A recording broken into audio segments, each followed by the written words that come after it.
हम्म। तो वो चीज़ अपने आप ऑटोमैटिक आ जाती है कि यार अपना भाई तो है, भाई के हम्म। लिए कुछ भी कर सकते हैं। तो वो महानता नहीं मानूँगा उस चीज़ को, मैं बोलूँगा कि दिल से अगर किसी के लिए रिस्पेक्ट है तो मैं उसके लिए चीज़ें छोड़ भी सकता हूँ एक बारी को।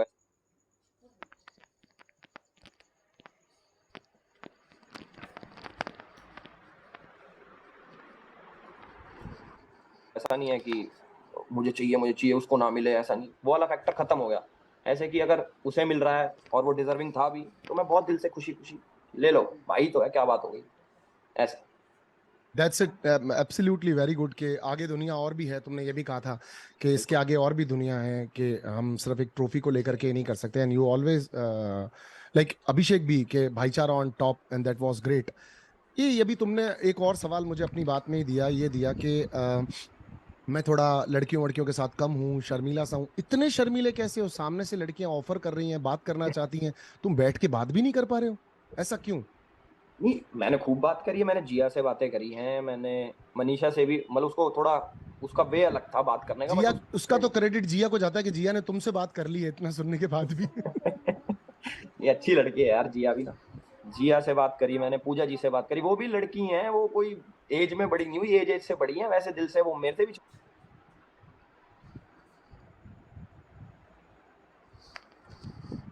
छोटी हैं। तो वेरी गुड, बातें, वेरी गुड। या बातें करी हमने खूब। और मनीषा का वे थोड़ा अलग था, मतलब उस तरीके से ना, मैं मेरी रियल लाइफ में कोई करता नहीं मेरे साथ, मतलब इतना नहीं ऐसे। करता है, नहीं करता। हाँ।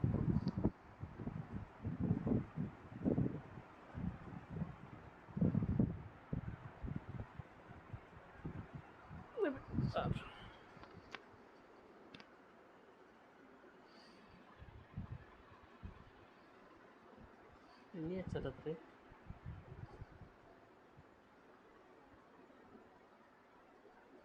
बट उसको मैंने चीजें समझाई भी कि चल ये चीज तू कर ले, दीपक ये को तेरा बोल वे दो है। ये बट इधर भेजा एक करो, थोड़ा बात अलग है, बात अलग है। मैं नहीं बाद में समझ।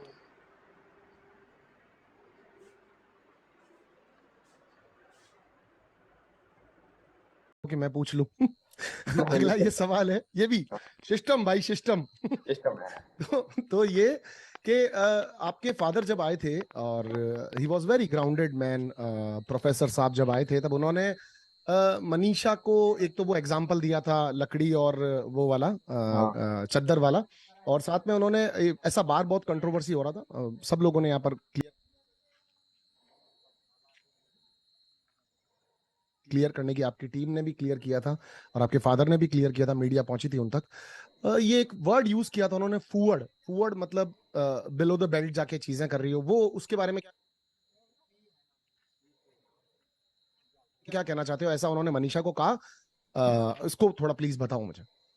मेरे फादर जो है वो प्रोफेसर हैं, वो काफी इन चीजों में रहते हैं कि सब लोग थोड़ा करें, बट रिस्पेक्टफुली उस चीज को करें। तो ऐसा सच कोई मन में हेट लेके नहीं आए कि बेल्ट जो चीजें जाएं और ज्यादा जाती रहे, तो उसको बोलते हैं कि यार ये थोड़ा कम हो जाए, कुवड़पना कम करो तो ज्यादा बेटर होगा। वो समझा के गए थे, ना कि टॉन्ट मार के, कि इसको डेफिनेटली, थोड़ा डेफिनेटली, जी। डेफिनेटली कुछ लोग चीजें पकड़ते हैं। मतलब मैं चाहता था आपसे ये सुनना, क्योंकि मैंने ये सेम चीज कही थी कि फूड मतलब बिलो द बेल्ट हुआ, कि यार ठीक है, बाहर आएंगे, मिलेंगे, बैठ के कर लेंगे बेटा बात, बिल्कुल। घर आ जाना। आप उन्होंने इनवाइट भी किया, मगर वो होता है ना, फैंडम फैंस है, प्यार है, तो जिसने जो पकड़ा, तो इस बात पे उन्होंने क्लेरिफिकेशन दिया था, और मैं चाहता भी था इसको सुनना कि आपने ये बताया। अच्छा जैसे मनीषा, ओवरऑल हाँ, प्लीज बोलिए, प्लीज बोलिए। मैं कह रहा हूँ जैसे मेरे फादर साहब आए थे घर के अंदर, तो सब लोग मिले उनसे, तो मनीषा ने पैर छू के ससुर जी। तो अब जैसे मेरे को तो आदत हो गई कि ये तो ऐसी ही है। अब हम्म। उनके लिए तो ये सारी चीजें नहीं है, क्योंकि हमारे में ऐसा कोई करता नहीं। मेरे पापा थोड़े स्ट्रिक्ट टाइप है, लोग कम बात करना, ऐसा कि भाई इससे थोड़ा बच के रहें। और एकदम से कोई लड़की, रैंडम लड़की नहीं, और पैर छू के ससुर जी नमस्कार, हम रिश्ता लेके आएंगे, ये लेके आएंगे, वो लेके आएंगे। तो वो उनके लिए थोड़ा वैसा कि यार ये क्या सुन रहा हूँ मैं, तो थोड़ा बिलो द बेल्ट जा रहा है। तो वो चीज उन्होंने समझाई उनको। जी। Definitely, definitely. और वो बात बहुत बाद में और भी बहुत सारी चीजों में वो एक्सेप्ट बेचारे न चाहते हुए भी कर भी रहे थे। हाँ ठीक है बेटा, घर आ के बात करेंगे, घर आ के बात करेंगे। करेक्ट। वो चीज भी देखी थी। अच्छा, घर का कोई ऐसा मूवमेंट, क्योंकि स्टार्टिंग के एक दो दिन रात को नींद भी आने में मुश्किल, या फिर ऐसा लगना कि अलग जगह पे आ गया हूँ, तो ममाज बॉय हो, तुमने बार बार बोला मोटू पतलू, हमने सब देखा। तो हाँ। घर का स्टार्टिंग के दिन कैसे थे, और ऐसा टिपिकल मूवमेंट जिस पे आके लगा था कि यार मैं शायद गलत आ गया, या फिर मैं क्यों आ गया, काइंड ऑफ। मेरे साथ ऐसा होता था पहले कि मैं जैसे कोई स्टेज पे मुझे बुला लिया कि आपको इधर आना है किसी, तो मेरे को ना काफी नर्वसनेस होती थी कि पेट में दर्द हो जाता था कि अरे यार मैं वहां जाऊंगा, मैं क्या करूंगा, कभी मैं कुछ बोलूं और पब्लिक ताली ना मारे तो मेरी तो बेइज्जती हो जाएगी। तो एक नर्वसनेस ना मेरे अंदर रहती थी। बट आप मानोगे नहीं, खूब बड़ा शो है बिग बॉस, इसके लिए मुझे ज्यादा नर्वस होना चाहिए था, बट मैं नर्वस हुआ नहीं स्टार्टिंग वाले दिन में। आशिका एक बारी को हो रही थी, मैं नहीं हुआ, मैं हो रहा हूं अंदर से बिल्कुल बेशरम की, अरे क्या बात होगी, घर ही तो है। और मेरा जो शेड्यूल था ना वो उल्टा था बाहर, मैं रात को जागता था और दिन में पूरा सोता था। तो वो मैं सोच के आया, मैंने कहा यार यहाँ तो नहीं बनेगी ये बात, क्योंकि यहाँ तो रात को सोना पड़ेगा, उल्टा करना पड़ेगा। बट पहले ही दिन नींद आ गई, लाइट बंद, सब सोने चले गए, मैंने कहा यार अब मैं सिर कहाँ मारूं, तो मैं भी सो गया और नींद भी आ गई। फिर पहले दिन से ही ठीक हो गया मेरा, कुछ ऐसा नहीं लगा मुझे कि यार कहाँ ये वो, सही था। मत बट तो मम्मी की मतलब याद जो आई। मतलब कुदरत भी साथ जा रही थी जीत की तरफ, मतलब पहले दिन नींद भी आने लग गई, स्केड्यूल भी उल्टे सीधे हो गए। नहीं, जीत की तरफ नहीं, ऐसे कि यार अब कहीं आ रखे हैं तो उसको ढंग से जिए, मतलब अपने दिन काटने नहीं है, दिन जीने, वो ज्यादा very important. Good, very good, very good. हाँ, मम्मी के बारे में कुछ कह रहे थे, हाँ। मम्मी के बिना तो मैं बहुत कम रहा हूँ, मतलब अगर कभी ट्रिप पे भी जाता हूँ तो कांटेक्ट में रहती है क्योंकि फोन रहता है। अब मैं रात को जैसे लेट हम क्रिकेट खेलते हैं, मैं घर जाता हूँ, मेरी मम्मी रात को उठ के 2-3 बजे भी खाना बनाती है, गरम गरम खाना, वो चाहती नहीं कि मैं बासा खाना खाऊं। तो रात को उठती हैं, खाना बनाती हैं, तो मैं काफी ज्यादा वो हूँ कि यार मेरी मम्मी सही रहे बस। बहुत याद आती थी मेरे को रात को सोच के ना कि यार मेरी मम्मी क्या कर रही होगी इस टाइम, क्योंकि वो थाईलैंड गई थी, मेरी जो दूसरी फैमिली है, मेरी बहन वहां पे रहती है हम्म। जीजू के साथ। हम्म। वहां हम्म। से भी 4 दिन में वापस आ गई, उनका 10 दिन का ट्रिप था। 4 दिन भी नहीं रह पाई, कह रही मुझे याद आ रही है, मैं वापस जा रही हूँ, मेरे खांसी हो गई थी इतनी छोटी सी बात पे, वो वापस आ गई। तो मुझे लगा कि अब इतने दिन में रहूंगा, कैसे रहेगी। तो वो काफी चीजें मिक्सअप हो गए ना, और दिमाग में चलता था मेरे सारे टाइम कि यार मेरी मम्मी ठीक होगी, रो तो नहीं रही होगी, वो चीजें थी।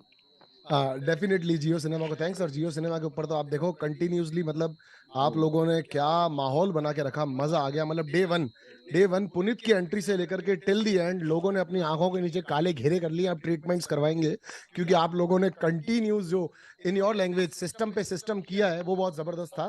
तो सिस्टम से हम सलमान सर की तरफ चलते हैं। सलमान सर से मिलकर के कैसा लग रहा था और कैसा सामने से, मतलब और ओवरऑल एक्सपीरियंस ऑन वीकेंड का वार ऑल्सो। पहली बार मैं भी ऐसे, हाँ हाँ भाई, हाँ जी हाँ जी हाँ जी, बिल्कुल ऐसे। उसके बाद फिर दूसरे अगले हफ्ते मेरे ऊपर ही वार हो गया, जो इंसिडेंट हुआ था बेबिका वाला मेरा, उस पे उन्होंने समझाया, उन्होंने तब भी नहीं डांटा। उनकी थोड़ी टोन ऐसी रहती है कि समझाने वाली, एज अ बिग ब्रदर उन्होंने समझाया और मैं समझा भी। बट जब ग्रैंड फिनाले में वो आए, मैंने पहली बार ही देखा कि अच्छा, मैं ऐसे होता ना, मैं टीवी में सलमान खान ऐसा दिखता है असली में, कि मुझे ऐसा लग रहा था कि यार एटीट्यूड होगा बहुत ज्यादा, कभी कुछ कह दे कि अरे क्या है तुझे, ये उल्टा सीधा कुछ बोल दे। बट बहुत हम्बल, उन्होंने बल्कि अपनी वो बताई, उनके जैसे डेंगू हो रखा था, वो अपना बता रहे थे कि मैं शूट कर रहा था यार, ऐसे वो वहां पे डेंगू हो गया मेरे। बहुत काम, बहुत ज्यादा हम्बल, मतलब ऐसा कुछ नहीं लगने दिया कि भाई हम अलग हैं उनसे। उन्होंने बहुत कंफर्ट करा, जैसे मैंने उनका हाथ पकड़ के अपने यहाँ पे रख दिया था लास्ट में कि भाई धड़कन तेज हो रही है, थोड़ा जल्दी कर दो इस रिजल्ट को, हमें फ्री कर दो। हम्म। तो उन्होंने कहा कि हाँ, दिल तो है तेरे पास। तो काफी चिल लगे मुझे वो, मतलब बीमार होने के बाद भी इतने चिल, तो बहुत अच्छा लगा एक्सपीरियंस वो। नहीं, डेफिनेटली सलमान सर एक ग्रेट मेंटोर हैं। जब वो सामने हमारे आते हैं, अपन से जिस तरह बात करते हैं, उससे ऐसा लगता है कि वो जो इतनी बड़ी करियर की एक दूरी है वो है ही नहीं शायद, क्योंकि वो बिल्कुल। इतना नॉर्मली आपसे बात कर रहे होते हैं। ऐसा लगता है कि हाँ, मैं भी एक कंटेस्टेंट हूँ, शायद ये भी एक कंटेस्टेंट है, उस तरह से हमसे बात कर रहे हैं, कुछ ज्यादा फर्क नहीं महसूस करा रहे हैं। वो एक चीज बहुत जबरदस्त वाली दिखती है। ऐसे ऐसे कौन से रिश्ते हैं घर के अंदर जो तुम्हें ऐसा लगता है कि यार इनकी वजह से बहुत स्ट्रेंथ थी, इनकी वजह से मैं बहुत अच्छा गेम के अंदर था, ये थे इसलिए मेरी जर्नी और आसान थी इनकी वजह से। पहले 10-15 दिन तो मुझे ऐसा लगा, मुझे समझ नहीं आया कि गेम क्या है। मतलब सब लोग ऐसे बात करते थे ना कि यार बिग बॉस में ये इस हिसाब से, ये उस हिसाब से, मैं बैठा सोचता रहता, मैंने कि यार इसमें कुछ करना होता है क्या। मतलब सब लोग एक दूसरे की बातें कर रहे हैं, कोई ओपिनियन दे रहा है, वो मैंने बीच में चीज पूछी भी कि ओपिनियन यार कहाँ देना, कोई जगह है क्या खड़े होकर ओपिनियन देना जिधर, क्योंकि मैं अगर मेरा पचड़ा नहीं है तो मैं तो पढ़ता नहीं उसमें, मुझे क्या लेना देना, दो आदमी लड़ रहे हैं तो। हम्म। बट हम्म। हम्म। उन्होंने समझाया कि नहीं भाई, अगर ऐसा मुद्दा हो तो ऐसे करते हैं, वैसे करते हैं। मैं कहा ये तो साड़ा हम कर ही नहीं सकते, क्योंकि ना हम चुगली चट्टों में, ना किसी चीज में कि भाई ना किसी को समझाएं, अगर कोई खुद पूछ रहा है हमसे तो भाई आके समझा देंगे। तो स्ट्रेंथ तो ऐसे नहीं, बट अभिषेक था, मनीषा थी, इनके साथ मेरा टाइम स्पेंड हो जाता था। पूजा जी थी, उनके साथ मेरा स्टोरी टाइम चलता था, वो अपनी स्टोरी सुनाती, मैं अपनी स्टोरी सुनाता, अपनी जो मेरी आप बीती है, तो वही था। और बेबिका से थोड़ा बहुत मजाक करके उसकी थोड़े थोड़े पॉइंट